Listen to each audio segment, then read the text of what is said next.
नमस्कार मित्रों, एक दिन देवर्षि नारद जी नारायण नारायण करते हुए वैकुंठ आते हैं। नारद मुनि ने भगवान श्री हरि को प्रणाम किया और बोले, हे प्रभु, आज मेरे मन में 3 प्रश्न उठ रहे हैं। तब श्री हरि मुस्कुराते हुए बोले, हे वत्स नारद, आपका स्वागत है।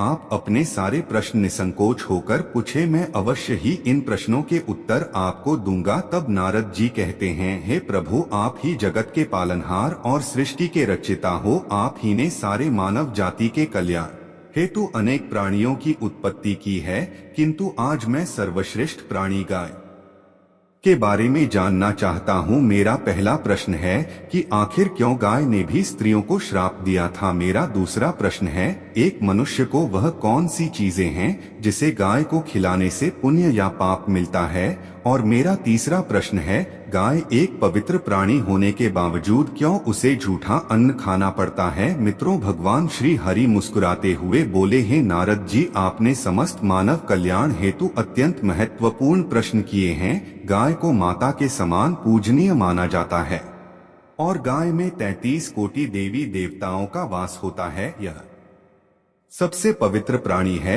जिसकी उत्पत्ति समुद्र मंथन से देवी लक्ष्मी के साथ हुई थी। जिस घर में गाय की पूजा और सेवा की जाती है, वहां देवी लक्ष्मी हमेशा अपनी कृपा दृष्टि बनाए रखती है। मैं आपके प्रश्नों के उत्तर इस एक पवित्र कथा के माध्यम से देना चाहता हूं, और जो भी मनुष्य इस कथा को ध्यान से पूरा सुनेगा, उसके 32 अपराध मैं माफ करता हूं और मृत्यु के बाद उस व्यक्ति को श्री कृष्ण के धाम गोलोक में स्थान मिलता है। तब नारद मुनि कहते हैं, हे प्रभु, मैं इस पावन पवित्र कथा को पूरा ध्यान से सुनूंगा और मानव जाति के कल्याण हेतु मैं इसका प्रचार प्रसार भी करूंगा। कृपया आप इस कथा को कहिए। मित्रों, भगवान श्री हरि कहते हैं, हे नारद जी, एक समय की बात है, यस्य देश में एक किसान जिसका नाम ज्ञानु था और उसकी गाय का नाम नंदिनी था। ज्ञानु हर दिन अपनी गाय को चराने के लिए खेतों में ले जाया करता था। उसकी हर रोज नित्य सेवा करता था। नंदिनी भी अपने मालिक ज्ञानु से बहुत अधिक लगाव रखती थी। उसका एक बछड़ा भी था जो हमेशा उसके साथ रहता था। वे दोनों एक दूसरे से प्रेम पूर्वक व्यवहार करते थे।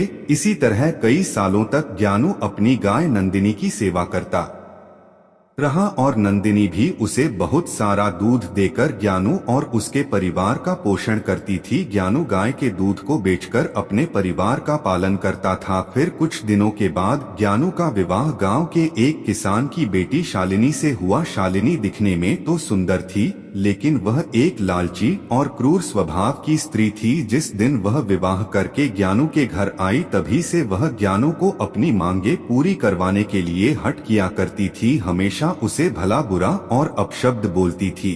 वह हर दिन सुबह देर से जागती थी तथा देर से भोजन बनाती थी और बचा हुआ बासी अन्न गाय को खिलाती थी। मित्रों, भगवान श्री हरि कहते हैं, हे नारद, फिर एक दिन शालिनी ने अपने लिए कुछ गहने खरीदवाने के लिए ज्ञानु को मना लिया और बोली कि जी, सुनते हो, हमारे गाय का जो बछड़ा है उसे हम बेच देते हैं, वैसे भी हमें उसकी कोई जरूरत नहीं है।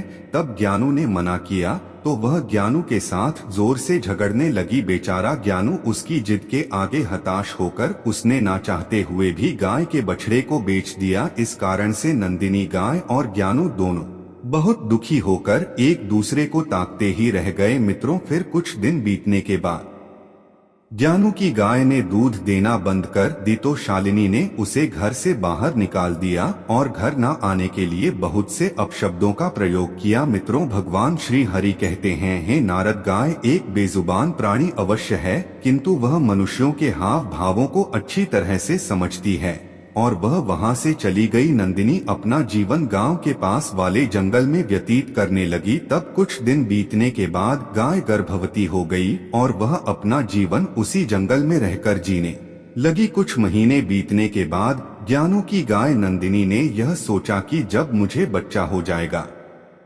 तो ज्ञानु और उसकी पत्नी शालिनी शायद फिर से मुझे अपने घर वापस ले जाएंगे। इसलिए उसने दूसरे बछड़े को ज्ञानु के खेत में जाकर जन्म दिया। अगले दिन शालिनी जब खेत में आई तो उसने देखा कि नंदिनी गाय ने उन्हीं के खेत में एक बछड़े को जन्म दिया है। तब शालिनी के मन में वह फिर से बुरा ख्याल आया कि अब मैं इसके बछड़े को बेचकर धन कमा जाऊंगा और दूध से हमारा परिवार सुखपूर्वक जीवन व्याप करेगा, ऐसा वह सोच ही रही थी। नंदिनी का नवजात शिशु जो अभी अभी जन्मा हुआ था मां के रक्त से भरा हुआ जमीन पर रेंगने लगा, जिस कारण से उसके शरीर पर कंकड़ के कारण छोटे छोटे घाव होने लगे थे।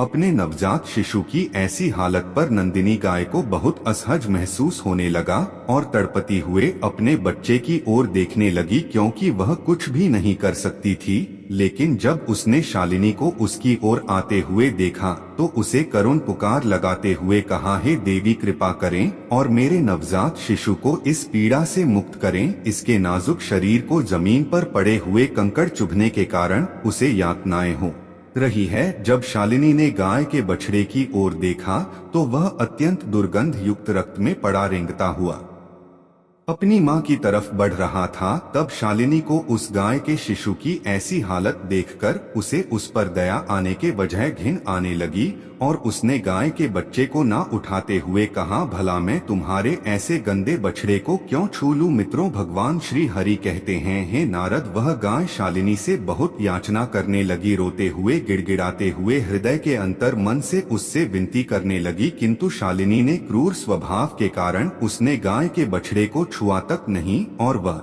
वहां से दूर चली गई। गाय बार बार उसे विनती करती रही, किंतु शालिनी ने उसकी बातों पर ध्यान नहीं दिया। तब गाय ने भगवान को प्रार्थना करते हुए गुहार लगाई और कहने लगी, हे प्रभु, आप क्यों मेरे निर्दोष निष्पाप बछड़े को ऐसी प्राण घातक सजा दे रहे हैं। आखिर हम प्राणियों ने कौन सा महापाप किया है जिस कारण से हमें अपने बच्चों को ऐसा तड़पते हुआ देखना पड़ रहा है। गाय की ऐसी करुण पुकार सुनकर स्वयं श्री कृष्ण वहां पर पधारे और उन्होंने गाय सहित समस्त प्राणियों को आशीर्वाद दिया कि उनके बच्चे जन्म लेने बाद तुरंत ही चलने लगेंगे, जिस कारण से वे अपने स्वयं के मां के आसपास रह सकेंगे। मित्रों, भगवान श्री हरि कहते हैं, हे नारद, श्री कृष्ण आशीर्वाद देकर वहां से अंतर्ध्यान हो गए, किंतु थोड़ी ही देर बाद जब शालिनी वापस उस गाय के पास उसे देखने के लिए आई तो उसे अपनी आंखों पर विश्वास नहीं हुआ। गाय का बच्चा खुद से खड़ा था तो शालिनी ने गाय के बच्चे को हल्का सा धक्का देकर जमीन पर गिरा दिया।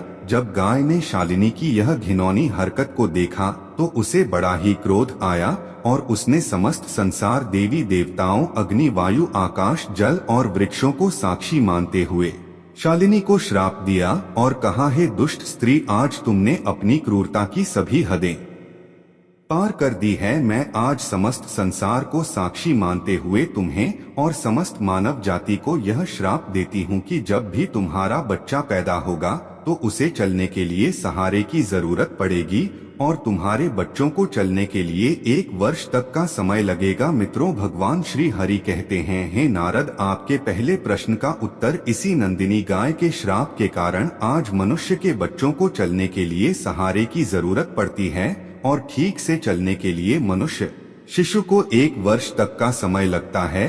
सतयुग में मनुष्य के बच्चे जन्म लेने के तुरंत बाद ही चलते थे। हे नारद, जब शालिनी अपने घर संध्या समय वापस आ रही थी तभी इस गाय के श्राप के कारण तूफान वर्षा होने लगी और तेज बिजली गरजने लगी। तब तेज वर्षा के कारण शालिनी एक पेड़ के नीचे सहारे के लिए रुक गई थी, किंतु नियति के खेल ने उसी पेड़ पर बिजली गिरा दी, जिसके कारण से शालिनी की मृत्यु हो गई। मित्रों, शालिनी की आत्मा को लेकर यमदूत उसे धर्मराज के दरबार में उपस्थित हो गए और चित्रगुप्त ने उस स्त्री का लेखा जोखा देखा। तब वे सभी हैरान हो गए। यमराज ने शालिनी के गुनाहों को जानना चाहा तो चित्रगुप्त बोले, महाराज, इस स्त्री ने अपने पति का कभी आदर नहीं किया, हमेशा देर से उठना और निर्वस्त्र स्नान करना तथा इस स्त्री ने अपने पूरे जीवन में कभी भी पूजा पाठ नहीं किया है। इसके पापों को गिनाते हुए हमें आज का पूरा दिन लग जाएगा और इसने सबसे बड़ा महापाप तो यह किया है कि गाय को हर रोज झूठा, बासी और सड़ा हुआ अन्न खिलाया है जो कीड़े और वर्मी भी ना खा सके, साथ ही एक गाय के नवजात शिशु की मदद तक नहीं की है। मित्रों, तब धर्मराज बोले, इस स्त्री को कुंभी पाक नरक में डालकर तल दिया जाए, उसके बाद इसे जहरीली वैतरणी में डाल दिया जाए और इस स्त्री को 16 नरकों की सजा दी जाए। मित्रों, भगवान श्री हरि कहते हैं, हे नारद, यमदूत स्त्री को इन सारे प्रकार के नरक में डाल देते हैं और उसकी आत्मा को बहुत पीड़ा देते हैं। यह सिलसिला पूरे 1 वर्ष तक चलता रहा। जब उसकी सारी सजाएं पूरी हो गई, फिर धर्मराज ने उस स्त्री को गाय को हमेशा से झूठा सड़ा हुआ अन्न खिलाने के कारण उसे सुअर की योनि में जन्म लेकर हमेशा कीचड़ में रहने का और दुर्गंध युक्त पदार्थ खाने का आशीर्वाद दे दिया। मित्रों, भगवान श्री हरि कहते हैं, हे नारद जी, जो भी स्त्री या पुरुष गाय को झूठा या सड़ा हुआ अन्न खिलाते हैं उन्हें नरक में जाना पड़ता है और कई प्रकार के कष्ट भोगने पड़ते हैं। हे मुनि, अब मैं आपको बताता हूँ कि आखिर क्यों गाय को झूठा अन्न खाना पड़ा था। यह बात सतयुग की है, जब शिवजी और माँ पार्वती समुद्र के किनारे विहार करने गए तो शिवजी के मन में शरारत करने की सूझी। उन्होंने पार्वती से कहा, हे देवी, मुझे अचानक आवश्यक काम से जाना पड़ रहा है, मैं कार्य पूरा करके अभी आता हूँ, तब तक आप मेरी यही प्रतीक्षा करें। दरअसल शिवजी माँ पार्वती को परेशान करना चाहते थे। शिवजी की बात मानकर देवी पार्वती अकेले ही तट पर बैठकर उनकी प्रतीक्षा करने लगी। इसी तरह शाम हो गई और उस दिन शिवरात्रि थी। जब रात तक शिवजी ना लौटे तो माता पार्वती ने तट पर ही रेत से शिवलिंग का निर्माण किया और आसपास उपलब्ध पूजन सामग्री से रात भर शिवजी का निर्जला निराहार व्रत संपूर्ण किया। शिवजी सूक्ष्म रूप में वहीं उपस्थित थे और हर गतिविधि के साक्षी थे। सुबह होने पर पार्वती ने समुद्र में रेत के शिवलिंग और पूजन सामग्री का विसर्जन कर दिया। इसके थोड़ी ही देर बाद शिवजी प्रकट हो गए और बोलने लगे कि देवी पार्वती, कल शिवरात्रि थी पर आपने मेरी पूजा नहीं की। पार्वती ने कहा कि मैंने पूजा की और अभी सामग्री समुद्र में विसर्जित भी कर दी है। शिवजी अभी भी पार्वती के साथ और ठिठोली करना चाहते थे। उन्होंने कहा कि पार्वती, मुझे तो पूजा का कोई चिन्ह दिखाई नहीं दे रहा है, अगर आपने पूजा की है तो प्रमाण दीजिए। माँ पार्वती भी समझ चुकी थी कि भगवान शिव उन्हें जानबूझकर सता रहे हैं, क्योंकि जो जगत की हर घटना का साक्षी है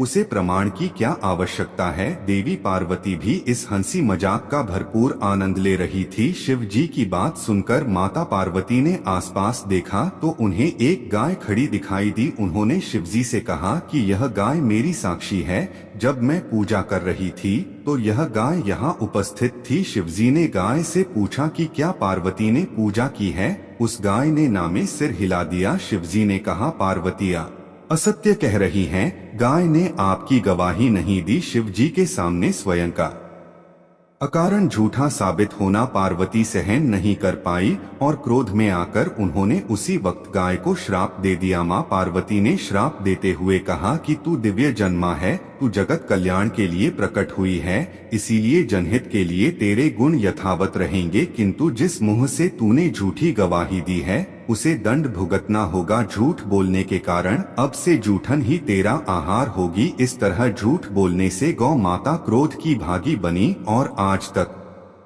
उनकी संतति अच्छा भोजन प्राप्त होने के बावजूद भी जूठन खाने के लिए बाध्य हैं। मित्रों, भगवान श्री हरि कहते हैं, हे नारद, अब मैं आपको गाय के विषय में महत्वपूर्ण जानकारी देता हूँ। अक्सर मनुष्य गाय से पुण्य पाने के लिए कई प्रकार के व्रत पूजा पाठ करते हैं, किंतु उन्हें एक गाय को यह कुछ चीजें जो भूल कर भी नहीं खिलानी चाहिए। द्वार पर आई गौ माता को कभी भी बिना रोटी खिलाए जाने ना दे। गौ माता को रोटी और ताजी हरी घास खिलाना चाहिए। यूं भी हम हर दिन पहली रोटी गौ माता की ही बनाते हैं, इसलिए हमेशा उस रोटी को प्यार से गौ माता को खिला दें। गौ माता को रोटी खिलाने से हमें बहुत पुण्य मिलता है। गौ माता को कभी भी बासी और सड़ा गला खाना नहीं खिलाना चाहिए। भूख लगने पर मजबूरी में गौ माता वह खाना खा तो लेती है, लेकिन इसका दुष्परिणाम पड़ता है, जिस कारण से हमारे घर में नकारात्मकता आती है। गौ माता यह एक शाकाहारी पशु होती है, इसलिए कभी भी गौ माता को जबरदस्ती मांसाहार खिलाने की चेष्टा भी नहीं करनी चाहिए। ऐसा करना महापाप के समान होता है। अगर आपके कुंडली में दोष है जिसके कारण हमें लगातार परेशानियों का सामना करना पड़ रहा है, तो गौ माता को रोटी खिलाते समय कुछ उपाय कर सकते हैं। जैसे यदि कुंडली में चंद्र दोष है तो आप रोटी पर सफेद मक्खन, नमक या घी लगाकर गौ माता को खिलाएं। यदि कुंडली में शनि दोष है तो रोटी बनाते समय आटे में थोड़े से काले तिल मिलाकर आटा गूंदे और इस आटे की ताजी रोटी बनाकर शनिवार या अमावस्या के दिन गौ माता को खिलाएं। इसी तरह मंगल या गुरु दोष हो तो रोटी के ऊपर हल्दी लगाकर गौ माता को खिलाएं। यह उपाय करने पर हम इन सभी दोषों के दुष्प्रभाव से काफी हद तक अपना बचाव कर सकते हैं। गौ माता को प्रतिदिन रोटी और घास खिलाने से लाभ होता है और पितृ दोष से भी मुक्ति मिलती है। इसी तरह कुंडली में यदि शनि की 7.5 या महादशा है तो हर शनिवार को और अमावस्या को काले रंग की गाय को घास या रोटी खिलाएं और उसकी पूजा करें। इससे शनि दोष कम होता है। गौमूत्र यानी कि गाय का मूत्र बहुत ही उपयोगी, पवित्र और स्वास्थ्य की दृष्टि से अत्यंत हितकारी होता है। आध्यात्मिक दृष्टि से तो गौमूत्र का महत्व है ही, साथ ही वैज्ञानिक और स्वास्थ्य की दृष्टि से भी गौमूत्र के बहुत से लाभ बताए गए हैं।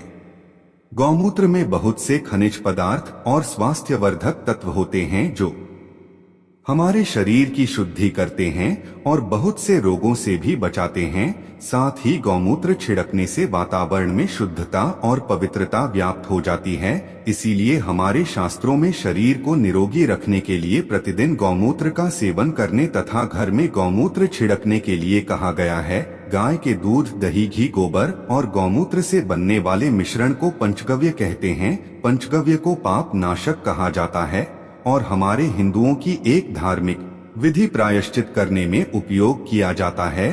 पंचगव्य को बनाने वाली सभी वस्तुएं अत्यंत उपयोगी होती हैं, जो स्वास्थ्य के लिए लाभदायक तो है ही, साथ ही औषधीय गुणों से भी भरपूर है। मित्रों, भगवान श्री हरि कहते हैं, हे नारद, मैंने आपके सारे प्रश्नों के उत्तर दे दिए हैं। तब नारद मुनि कहते हैं, हे प्रभु, मैं धन्य हो गया, आपने मुझे दिव्य ज्ञान से मेरी सारी शंकाओं को दूर किया है। मैं इस दिव्य ज्ञान का प्रसार समस्त मानव जाति के कल्याण हेतु अवश्य करूंगा। तो मित्रों, उम्मीद करते हैं कि आपको यह कथा अवश्य पसंद आई होगी। तो वीडियो को लाइक करें और कमेंट में जय श्री कृष्ण अवश्य लिखें। आप सभी का धन्यवाद।